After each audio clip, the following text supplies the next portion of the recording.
Bien, chers frères et sœurs, bonjour.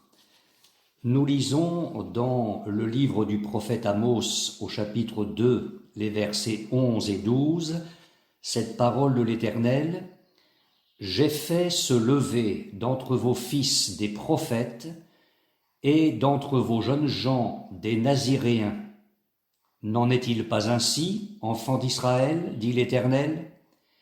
Et vous avez fait boire du vin aux Naziréens, et aux prophètes, vous avez donné cet ordre, ne prophétisez pas. » Que n'avait pas fait l'Éternel pour son peuple? L'histoire passée prouvait l'intérêt que Dieu portait à Israël. Il avait exterminé les Cananéens devant lui, il avait anéanti la puissance de Satan s'opposant à ce qu'il possède le pays de la promesse. Malgré leur taille, malgré leur puissance, ils n'avaient pu tenir tête à Israël. Ils avaient été exterminés, racines et fruits, et ne valaient pas mieux qu'un tronc d'arbre desséché, destiné au feu. En effet, l'Éternel déclare par la bouche d'Amos, dont le nom signifie « qui porte le fardeau », « J'ai détruit devant eux les Amoréens, dont la hauteur égalait celle des cèdres et la force celle des chênes. J'ai détruit leurs fruits en haut et leurs racines en bas, et moi, je vous ai fait monter du pays d'Égypte, et je vous ai conduit 40 ans dans le désert pour vous mettre en possession du pays des Amoréens. » Amos, chapitre 2, les versets 9 et 10. Dieu leur rappelle ici comment il avait finalement procuré la victoire en accomplissant à leur égard l'œuvre du salut. « Je vous ai fait monter du pays d'Égypte. » Pensons à ce que le Seigneur a fait pour nous. Ne nous a-t-il pas fait monter de notre pays d'Égypte? Je veux dire par là, ne nous a-t-il pas délivrés de l'esclavage de Satan, de l'esclavage du monde, de l'esclavage du péché? Quelle belle œuvre de rédemption dans nos vies! Nos mouvements de Pentecôte mondiaux ont eu une jeunesse glorieuse, illustrée de puissantes convictions de péché, de régénération profonde, de conversion radicale et de consécration entière à Dieu.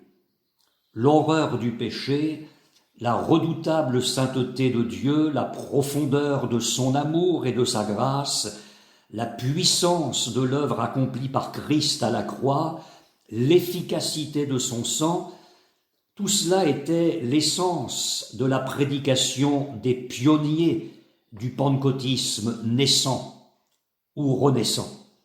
Cette prédication était appuyée de guérisons, de miracles et de prodiges. Amos dit encore de la part de l'Éternel: « Je vous ai conduit 40 ans dans le désert pour vous mettre en possession du pays des Amoréens. » C'est la discipline de Dieu qui suit la rédemption. Sans cette discipline, le peuple de la Nouvelle Alliance ne pourrait atteindre sa terre promise, je veux dire la vie spirituelle abondante en Christ. Au risque d'en contrarier plusieurs, y compris les auteurs de certains de nos cantiques, je précise que Canaan n'est pas l'image du ciel, mais celle de notre héritage en Christ ici-bas. Toutes les générations de croyants authentiques auraient beaucoup à dire sur l'école du désert au cours de laquelle Dieu sanctifie les siens.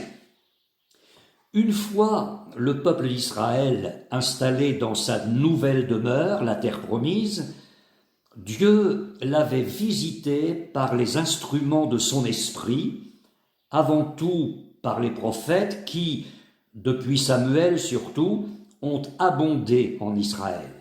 Ces prophètes, porteurs de la parole de Dieu, avaient pour mission de ramener le peuple par la repentance au Dieu dont il s'était malheureusement détourné, abandonnant sa loi et ses préceptes, et les rendre attentifs à ses jugements et à sa miséricorde.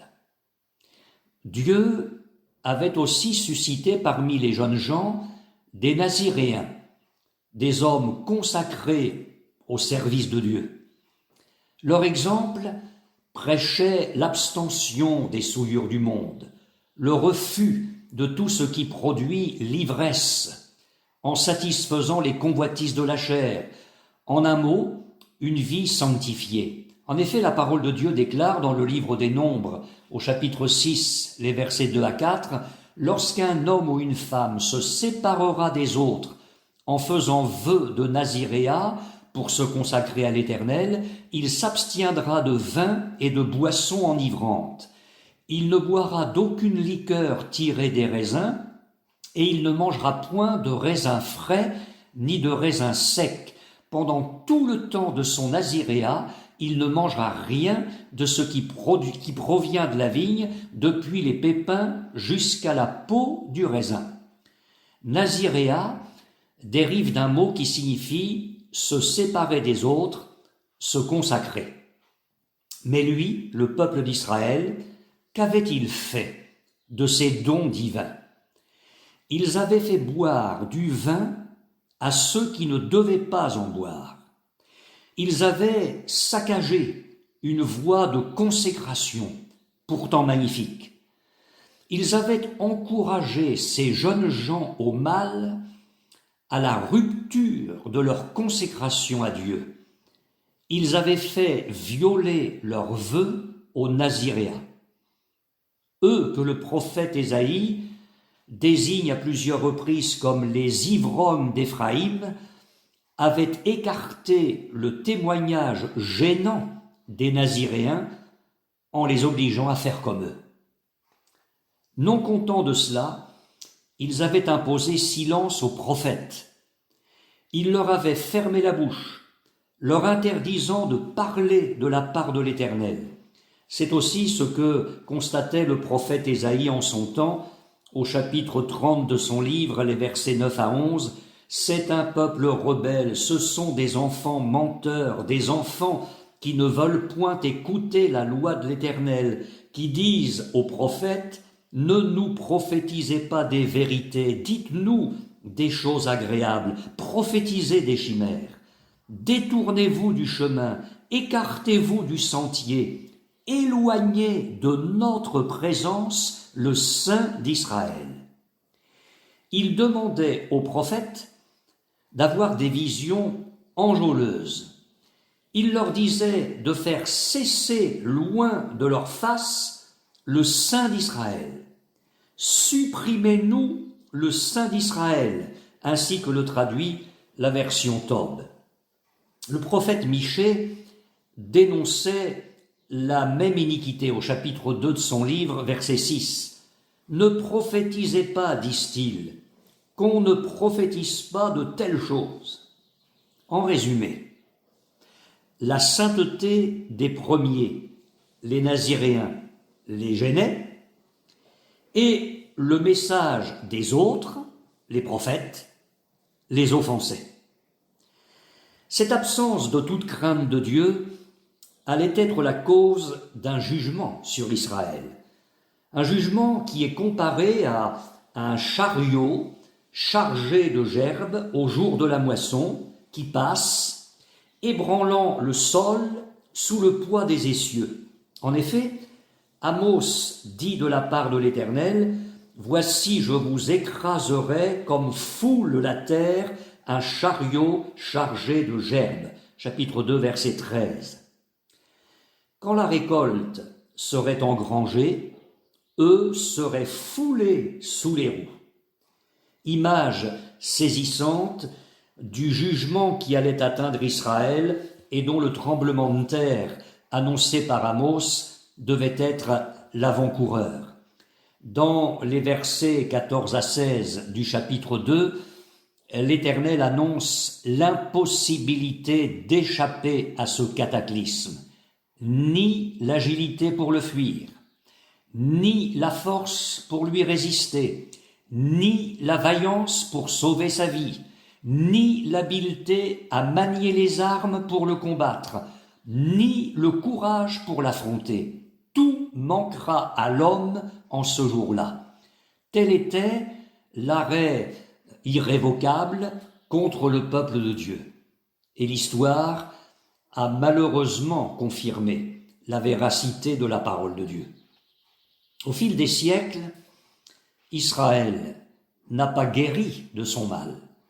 Le Seigneur Jésus pleura sur le peuple de Dieu, car il tuait les prophètes et il lapidait ceux qui leur étaient envoyés. Il s'écria « Jérusalem, Jérusalem, qui tue les prophètes et qui lapide ceux qui te sont envoyés, combien de fois ai-je voulu rassembler tes enfants comme une poule rassemble ses poussins sous ses ailes, et vous ne l'avez pas voulu.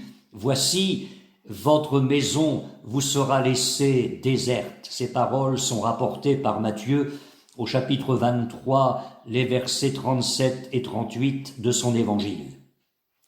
Des fils destinés au ministère prophétique, des jeunes gens au naziréat, et Israël avait abîmé cette jeunesse-là, cette génération-là.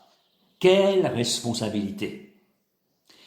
Lors de l'effusion du Saint-Esprit, le jour de la Pentecôte à Jérusalem, au 1er siècle, Pierre a rappelé les plans de Dieu à l'égard de la jeunesse.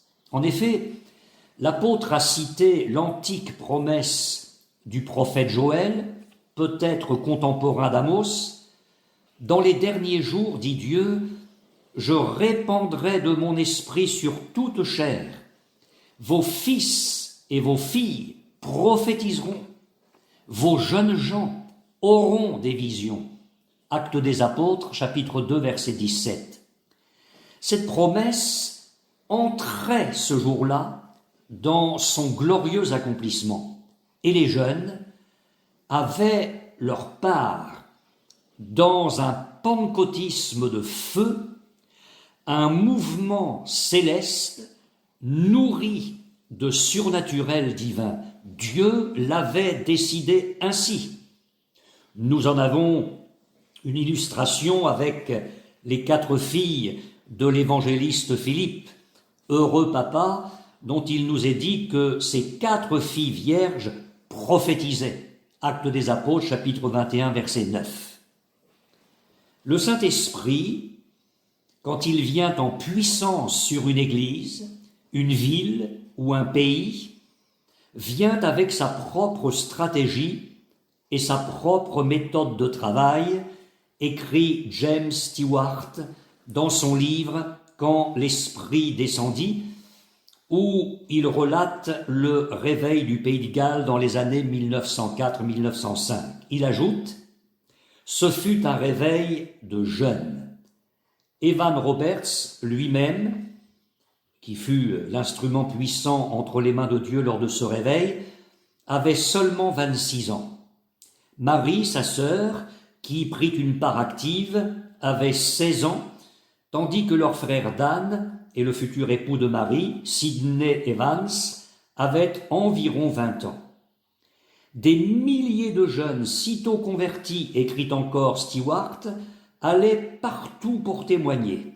Les enfants eux-mêmes avaient leurs propres réunions de prière et de louanges. Les chapelles étaient pleines à craquer de jeunes, garçons et filles. Les nouveaux venus étaient bouleversés d'entendre des jeunes manifestement sans instruction, mais qui priaient avec une telle onction et une telle intelligence qu'ils étaient comme transportés par l'Esprit de Dieu devant le trône de la grâce. James Stewart raconte ce qui s'est passé dans un petit village sur le comté de Cardigan.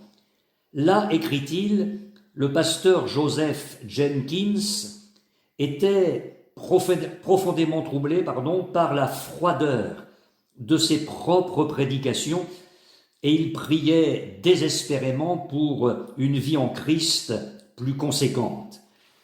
Il était accablé en voyant l'indifférence de tous les chrétiens autour de lui et surtout l'apathie spirituelle des jeunes de son Église.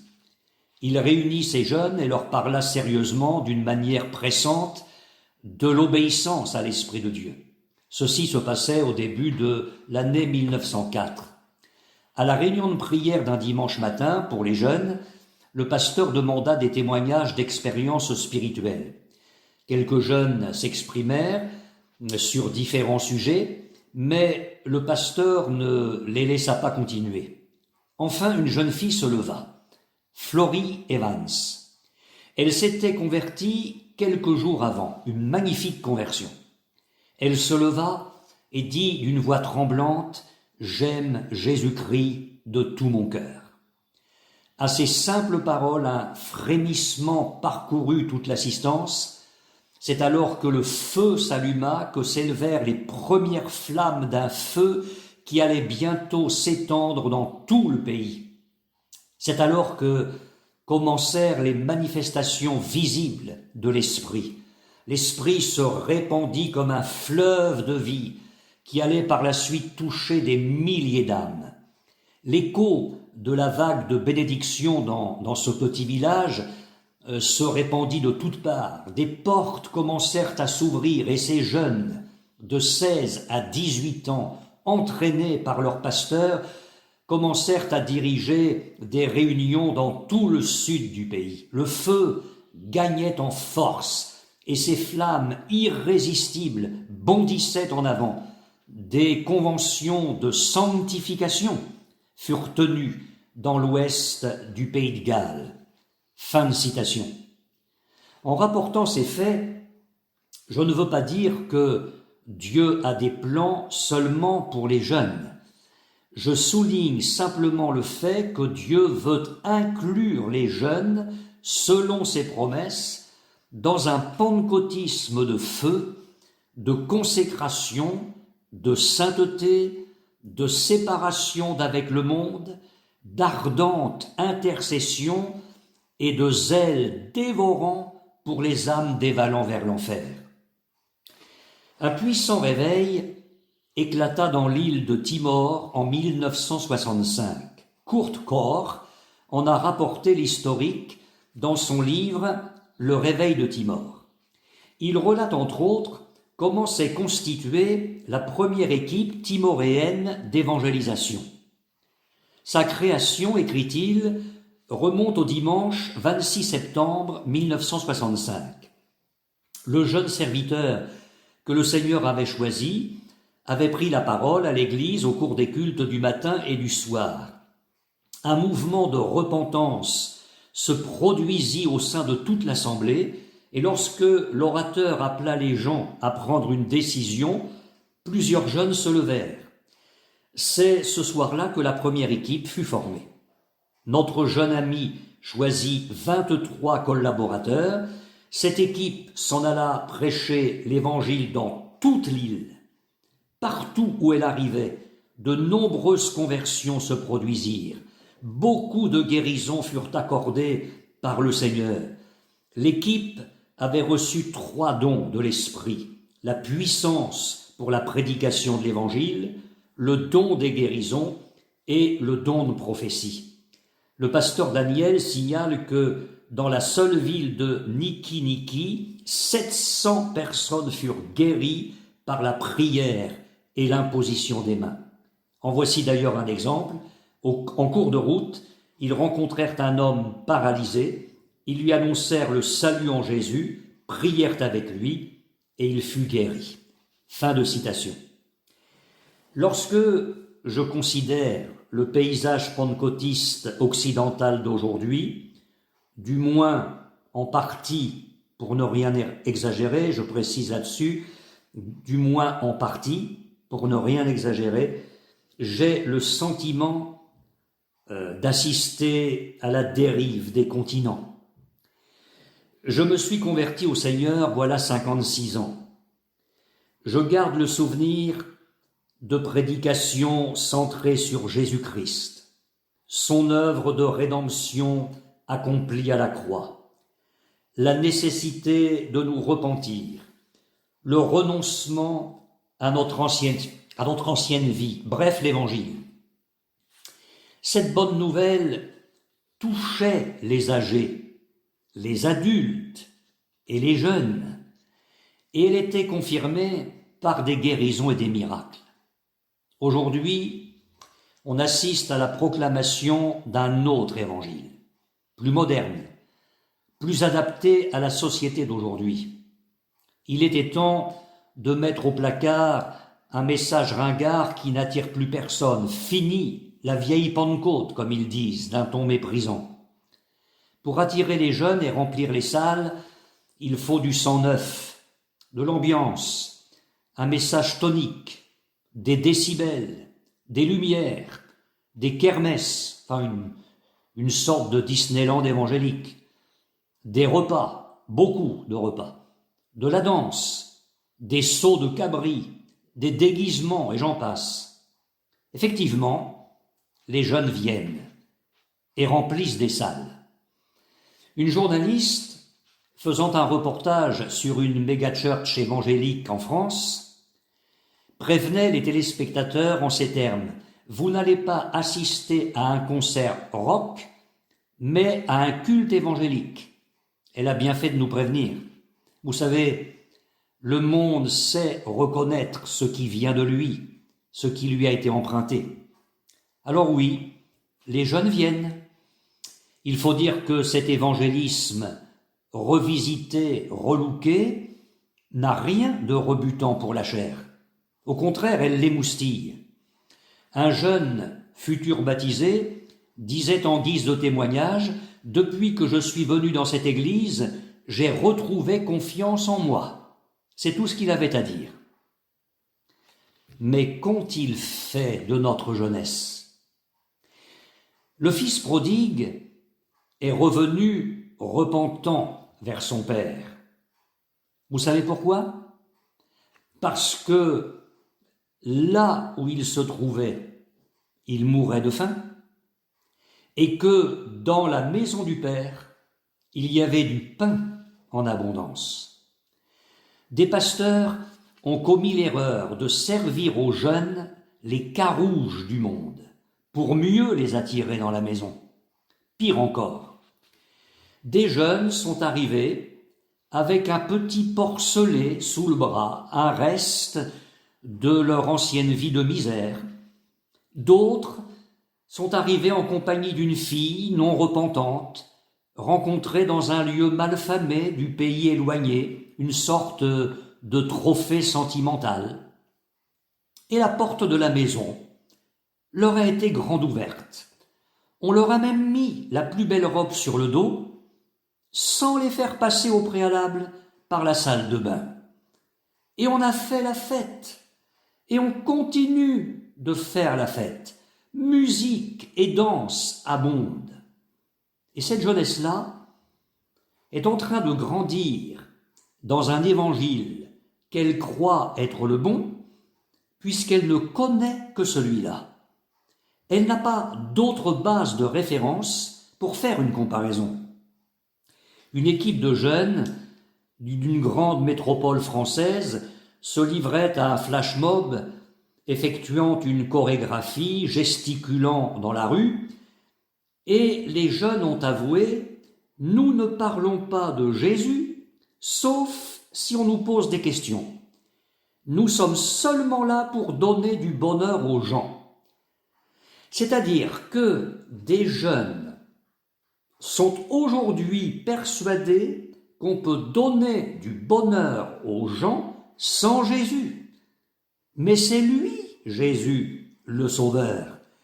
Et c'est lui seul qui apporte la vraie joie par le pardon des péchés.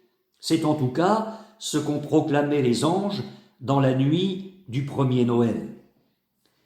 Chers parents et grands-parents qui m'écoutez, comment nos enfants et nos petits-enfants pourront-ils se convertir s'ils n'entendent pas dans leurs églises respectives l'évangile de la réconciliation, l'évangile qui régénère, cette folie de la prédication de la croix, comme le disait Paul, par laquelle il a plu à Dieu de sauver les croyants. Dieu pourra-t-il faire se lever parmi cette jeunesse des vrais prophètes de feu? Pourra-t-il susciter des Naziréens? Permettez-moi d'en douter.